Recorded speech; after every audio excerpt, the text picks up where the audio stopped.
cabe-me falar do regime da tutela provisória, mais especificamente da dicotomia que se manteve entre tutela cautelar e tutela antecipada no novo Código de Processo Civil.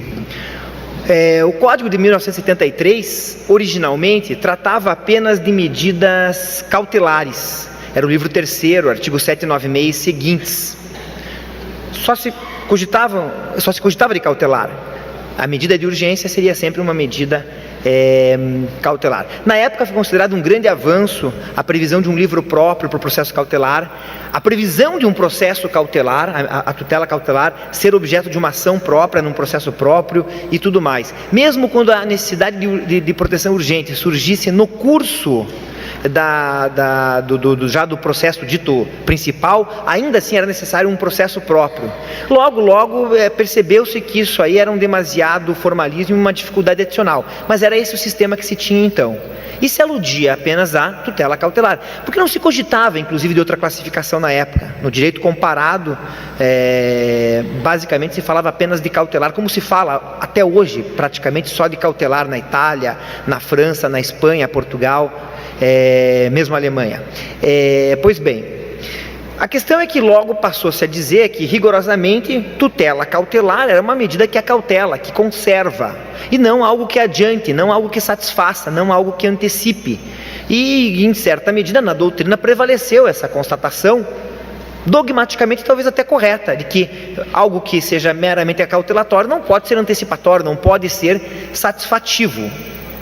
Mas a verdade é que restringir aquela medida cautelar que então estava prevista só a providências meramente conservativas significaria em muitas ocasiões deixar de dar uma proteção urgente a posições jurídicas, a situações plausíveis, a pretensões que eram plausíveis em casos em que havia um grave perigo de futura deterioração, perda daquele direito, e não se fazer nada, não se adotar proteção nenhuma. O professor Barbosa Moreira, diante desse cenário, dizia que não se admitia o emprego do processo cautelar nesse caso.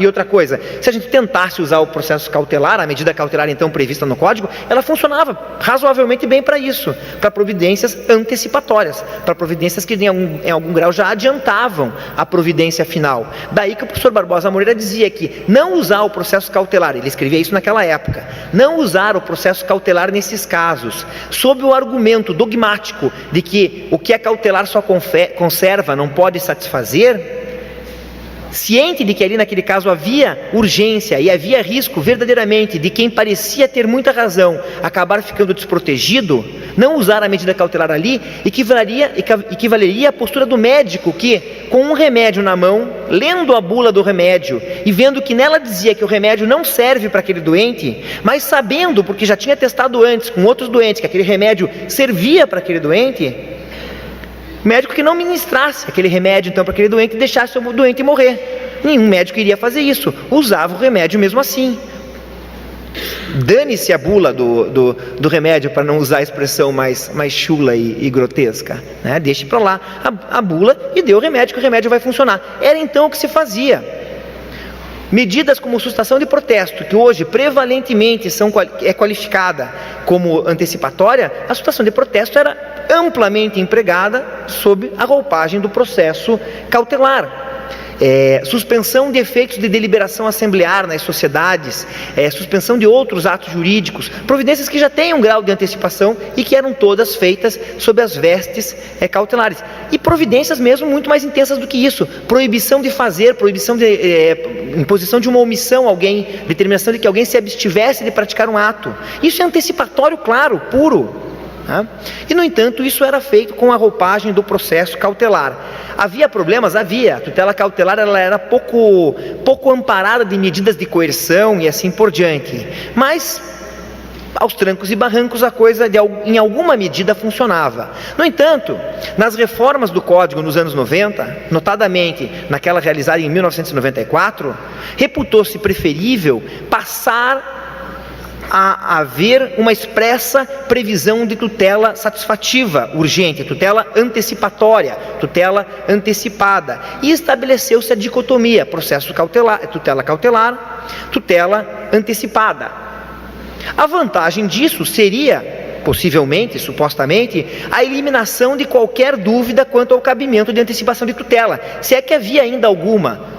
Doutrinariamente ainda se discutia o tema, mas na prática, como eu disse, não vinha havendo maiores resistências. Mas se eliminava aí qualquer dúvida. Qual foi a grande desvantagem? As disputas classificatórias, para se saber se algo era cautelar ou antecipatório. Porque os regimes, os modos de obtenção e encaminhamento de uma providência urgente e da outra eram diferentes, como a maior parte aqui deve saber. A tutela cautelar exigia sempre um processo próprio, fosse ele preparatório, fosse ele incidental. A tutela antecipada não tinha uma modalidade preparatória, ela não poderia ser requerida antes da formulação da pretensão principal, e ela era sempre incidental, não gerava um novo processo. Dessa diversidade digamos assim, de veículos formais para uma e outra, surgiam inúmeros problemas. O folclore sobre o tema, e não é folclore, é realidade, as histórias existentes relativamente a esse tipo de discussão são muitas, e são até engraçadas, desde que não aconteçam conosco, desde que não tenham acontecido conosco, né? Então, primeira história. E claro, quem é professor de processo sempre ouve todas as reclamações sobre todas as mazelas do judiciário, da lei processual e tudo mais. Então eu chego para dar uma aula na faculdade, um professor de direito comercial estava muito fulo da cara, porque ele tinha voltado de Goiânia para sustar uma deliberação assemblear, isso lá por 1996, um ano e pouquinho de vigência desse novo regime. Tinha ido para lá para obter uma medida urgente de suspensão de uma deliberação assemblear, foi cedinho para o fórum de Goiânia, entrou com uma medida cautelar, que era o que se usava até ali. Tinha livro, o grande livro sobre o tema, da Priscila Correia da Fonseca, trata do emprego da medida cautelar para isso. O professor Ovídio Batista da Silva, no seu livro sobre medidas cautelares, e ele era um ardoroso defensor da divisão entre antecipação e satisfação, tinha um capítulo para as suspensões de deliberações assembleares. Portanto, esse professor, muito razoavelmente, fez uma medida cautelar. Foi de manhã para o fórum, pedir a medida urgente, que era então uma medida cautelar preparatória para suspender a deliberação da Assembleia Geral da Sociedade Anônima.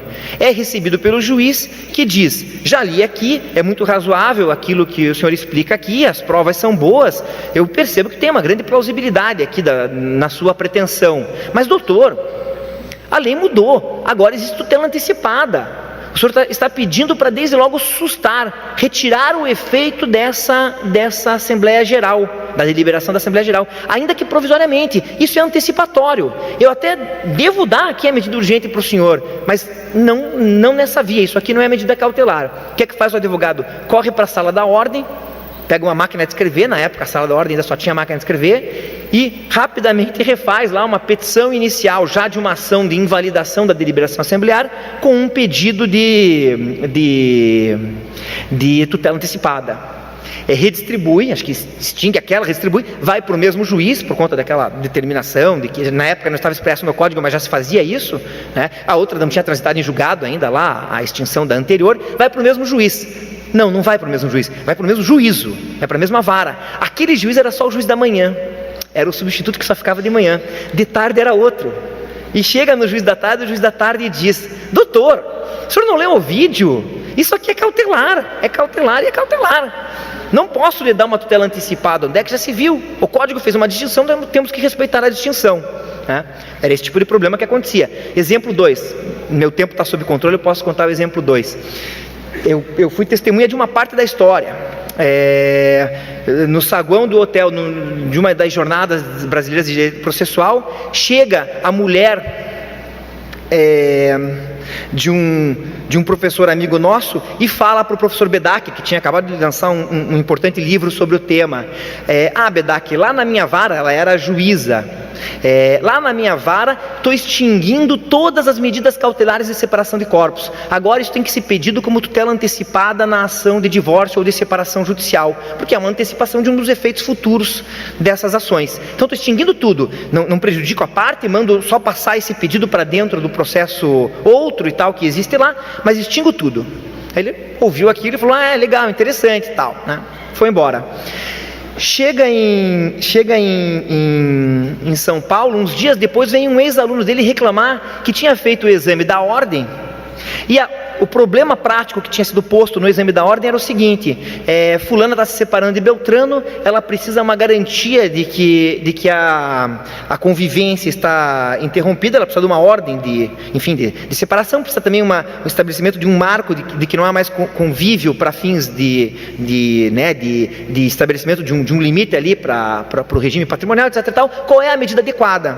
E o sujeito que tinha assistido às aulas do BEDAC e ouvido o BEDAC falar que isso é uma antecipação, fez uma ação de separação com um pedido de tutela antecipada. E foi reprovado, porque eles queriam uma medida cautelar de separação de corpos. A nossa constatação, a constatação do BEDAC, ele depois me contou essa história, porque ele lembrava que eu estava junto com ele no primeiro pedaço da história, a nossa amiga juíza nunca conseguiria se inscrever na OAB de São Paulo, né?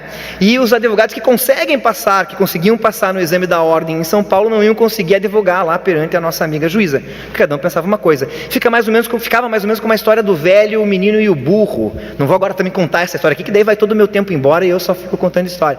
Mas vocês sabem qual é a história do velho, o menino e o burro e tal. Se não souberem, procurem lá nas fábulas de Andersen, Ricardo, Alexandre, você deve saber isso. É Andersen, o velho, o menino e o burro?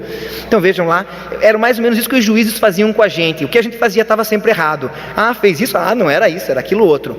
Em 2001 tentaram resolver isso, estabeleceram uma previsão de fungibilidade, mas como nunca as coisas são fáceis, né? Se fossem fáceis não teria graça, né? Como nunca as coisas são fáceis, a regra de fungibilidade veio incompleta.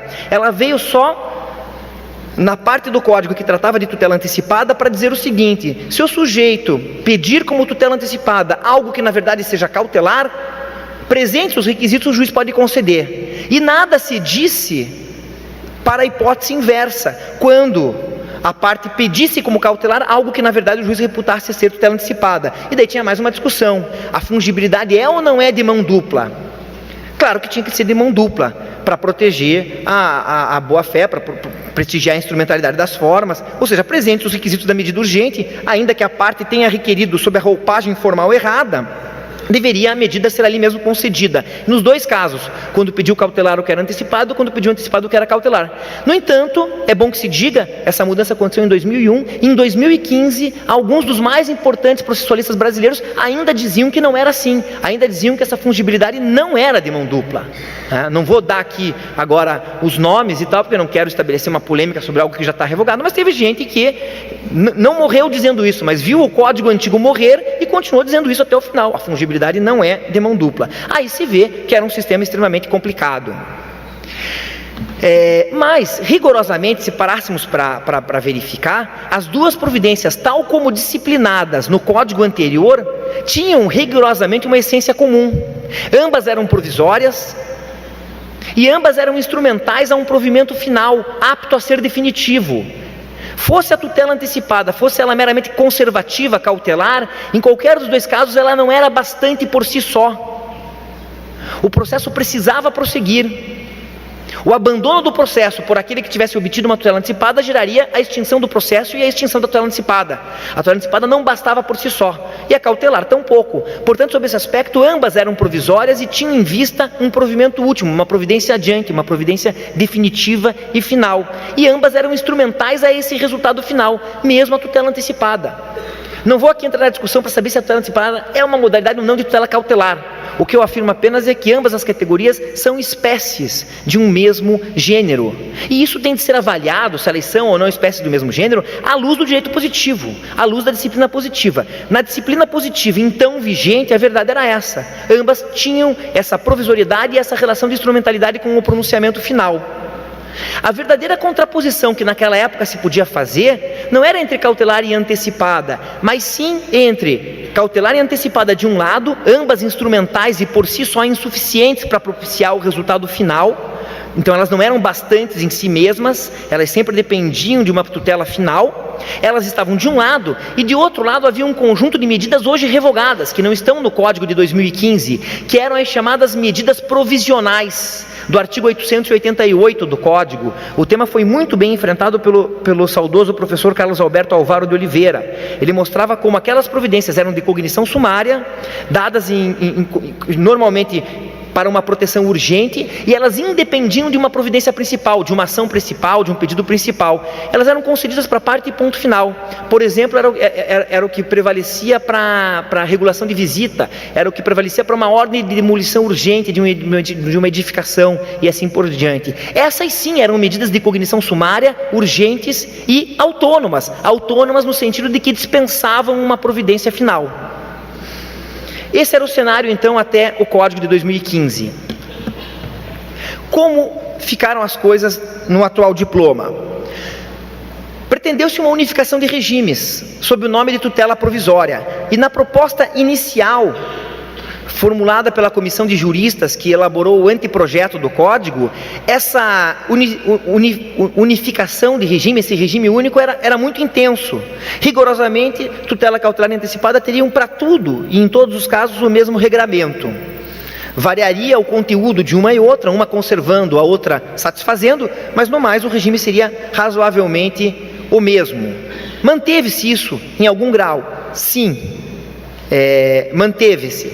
Também foi um passo enorme que se deu a eliminação de um processo próprio, como havia para o processo cautelar. Agora tudo acontece no mesmo processo. Se a medida for incidental, seja ela cautelar ou antecipada, isso é pedido no bojo do próprio processo que já tramita. E se a medida for preparatória, for antecedente ao pedido principal, seja essa medida cautelar ou antecipada, ela é feita dentro de uma relação processual que tem que ser ali inaugurada, mas depois, quando é formulado o pedido principal, não há um novo processo. O pedido principal é feito dentro do processo já em curso. Esses são aspectos bastante razoáveis nesse novo modelo.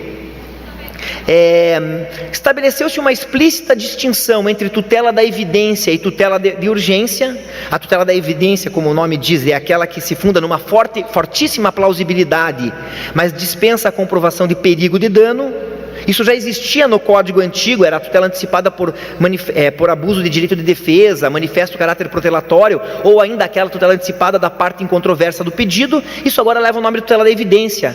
Foram acrescidas outras hipóteses. E isso se contrapõe à tutela sumária, que é de urgência, a tutela provisória de urgência, que pode ser cautelar ou antecipatória. A de evidência é sempre antecipatória, a de urgência pode ser cautelar ou antecipatória. Até que o regime é único, porque ambas podem ser concedidas, como eu já disse, incidentalmente ou antecedentemente. Aqui, no entanto, começam a surgir diferenças que não existiam na versão original do projeto, mas foram sendo adicionadas na tramitação, no processo legislativo. Se uma medida cautelar antecedente é pleiteada e obtida, uma medida, portanto, cautelar preparatória é obtida, o autor tem um ônus de formular o pedido principal em 30 dias, como já era no regime antigo. É o que diz o artigo 308 do Código de 2015. 30 dias contados da efetivação da medida cautelar. Agora já vejam, começa a aparecer diferença que vai exigir uma identificação de o que é cautelar e o que é antecipatório. Porque se for pleiteada uma tutela antecipada preparatória, uma tutela antecipada em caráter antecedente, o autor a princípio, já veremos por quê, ele tem o ônus de complementar sua argumentação e de confirmar o pedido de tutela final, ou seja, de formular propriamente a pretensão principal, em 15 dias, vejam, o prazo já é diferente, ou em outro prazo maior que o juiz lhe der. Então, já por isso, fica claro que a unificação de regime já não foi perfeita. Já surge a necessidade de discutir o que é cautelar ou o que é antecipatório. Porque num caso eu tenho 30 dias para fazer o pedido principal e no outro eu tenho 15 ou o prazo que o juiz me der. Mas as coisas não param por aí. A tutela antecipada antecedente comporta estabilização se não houver recurso do réu. Se o réu não recorre da decisão que concedeu tutela urgente antecipada preparatória antecedente, o processo preparatório será, naquele momento, extinto, mantendo-se a eficácia por tempo indeterminado da tutela antecipada que foi concedida, e desaparece qualquer ônus de o autor formular seu pedido principal. Mas isso só acontece na tutela antecipada, não acontece na tutela cautelar preparatória. Portanto, sob o aparente discurso de um regime único, nós temos um regime que não é nem um pouco único, um regime que comporta uma radical distinção. Eu até entendo que não possa existir mesmo uma estabilização de tutela cautelar, Qual é o sentido de se estabilizar uma medida meramente conservativa? Uma medida que apenas preserva algo? Não haveria sentido. Mas isso não me impede de notar que, portanto, não há regime jurídico único. Ele tem uma fundamental distinção nesse ponto. E isso nos traz uma série de problemas, porque nós vamos passar a discutir se aquilo era cautelar ou antecipatório, do mesmo jeito que acontecia lá com o juiz de Goiânia, do mesmo jeito que acontecia lá com a juíza, do Rio Grande do Sul, aquela juíza, não tinha falado até agora, mas ela é do Rio Grande do Sul, do mesmo jeito que acontecia no exame da Ordem de São Paulo.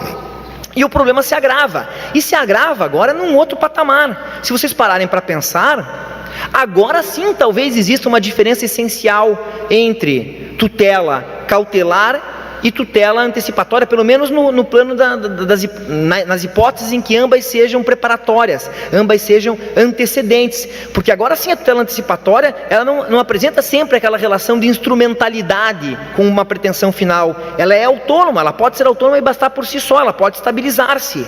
Agora sim alguém pode começar a sustentar que verdadeiramente há duas medidas essencialmente distintas aqui, mas o que me importa aqui agora nesse momento não é classificar propriamente, é enfrentar os problemas práticos. O principal problema prático é: há fungibilidade ou não há? Se eu entro com o pedido, vejam, nada disso é problema quando a medida urgente for incidental ao processo em curso. Lá o regime único continua perfeito, porque lá não há essas distinções. Os nossos problemas são nas medidas preparatórias, nas medidas antecedentes.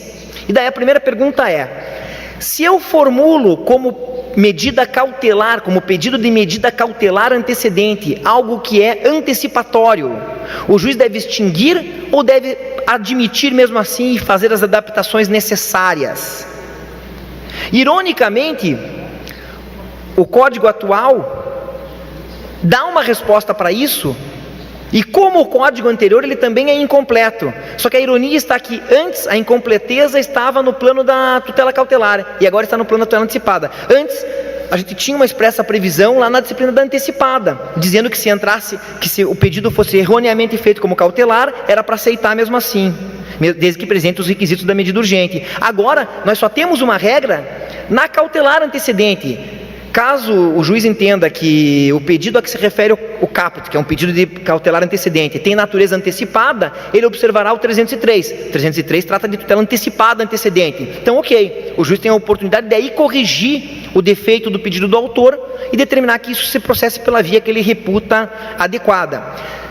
Então há fungibilidade, mas vai continuar existindo a pergunta: é de mão única ou mão dupla? Porque não se previu a mesma coisa lá na tutela antecipada antecedente, e é claro que é de mão dupla. Há de ser os princípios da instrumentalidade, do acesso à justiça, que tem uma de suas principais expressões justamente na proteção urgente, e da razoabilidade, para não falar de outros, exigem que seja de mão dupla essa fungibilidade. Portanto, se alguém entrar com um pedido de tutela antecipada antecedente e o juiz constate que aquilo não é antecipação, ele também faz as adaptações procedimentais necessárias e manda processar como providência cautelar. Então, essa primeira dúvida eu acho que ela é facilmente respondida assim: é de mão dupla a fungibilidade, e se tudo for notado pelo juiz logo no começo do procedimento antecedente, ok, corrige-se ali mesmo e vai-se adiante. O problema é outro: qual é o limite para alguém apontar o erro? Para alguém apontar o erro no processamento de uma medida? Até quando eu posso me manifestar dizendo: isso foi processado como tutela antecipada antecedente, não houve recurso do meu cliente, que era réu nessa antecipada antecedente, estabilizou. O meu cliente, que na época, é bom que se diga, não era meu cliente, deixou passar os 2 anos, ele não tem mais como desfazer, porque não estou tratando hoje aqui de estabilização, mas vocês sabem que há um prazo de 2 anos para desfazer os efeitos da estabilização, para impedir que esses efeitos se perpetuem. Meu cliente deixou passar os 2 anos, ele tinha um outro advogado, fraquinho, não era eu, mas agora, eu sou um pouquinho melhor que outro, mas agora eu descobri uma coisa: isso aqui que vocês estão dizendo que estabilizou não é antecipado, é cautelar, e está aqui 3 pareceres, estão aqui 3 pareceres. Um do professor Sérgio Aranhar, não, o professor Sérgio Aranhar não ia dar um parecer que era do Ministério Público, mas ele já saiu do Ministério Público nessa minha história. Um do professor Sérgio Aranhar, um do professor Luiz Guilherme Marinoni e outro do professor Ricardo Alexandre, ou do professor Mitidiero, também no lugar do Aranhar, né? 3 advogados que acreditam aqui nessa distinção ontológica entre cautelar e antecipatório, e portanto isso aqui nunca estabilizou, pessoal. Não está estabilizado. Não está estabilizado. Estou entrando aqui com uma ação declaratória só para se reconhecer que não houve estabilização nenhuma. Minha pergunta é, isso é possível? Eu não quero discutir aqui se existe ou não diferença ontológica entre um e outro, porque afinal o código consagrou uma diferença entre o que é antecipatório e o que é cautelar. Eu tenho que analisar o direito à luz do ordenamento jurídico, né? Ou eu aponto uma inconstitucionalidade na escolha do legislador, ou eu sigo o ordenamento. Então, a distinção foi feita no ordenamento. Minha preocupação é outra. Eu quero saber até quando é possível discutir a essência da medida. Não sei se me entendem. E a minha proposta, e eu encerro então com uma proposta, esse acho que é o meu último slide, a minha proposta é a seguinte: isso tem de ser discutido no momento em que a medida é dada e até o momento dela estabilizar-se. Se uma medida cautelar for tratada como tutela antecipada e o réu teve a chance de agravar e não agravou, e depois teve a chance nos 2 anos seguintes de até apontar isso, olha, ela nem tem como estabilizar, ela nem tinha como estabilizar porque ela é cautelar, e não faz, não vai poder fazer depois. Me parece que há de se reconhecer, para que esse sistema funcione, há de se reconhecer que o limite para a correção do defeito é lá no começo. Ou o juiz corrige logo ele ali de ofício, ou o réu querendo recorre. Depois disso, se a medida estabilizar-se porque foi processada como antecipada, antecedente, mesmo que na essência ela seja cautelar, mesmo que o professor Ricardo nos convença e nos convencerá com um parecer bem feito que ela é cautelar, ela não vai mais poder ser submetida ao regime da cautelar. Ela vai ter se estabilizado e, como tal, ficará nos limites em que uma estabilização ali tem alguma utilidade, porque muitas vezes a mera conservação estabilizada não serve para nada.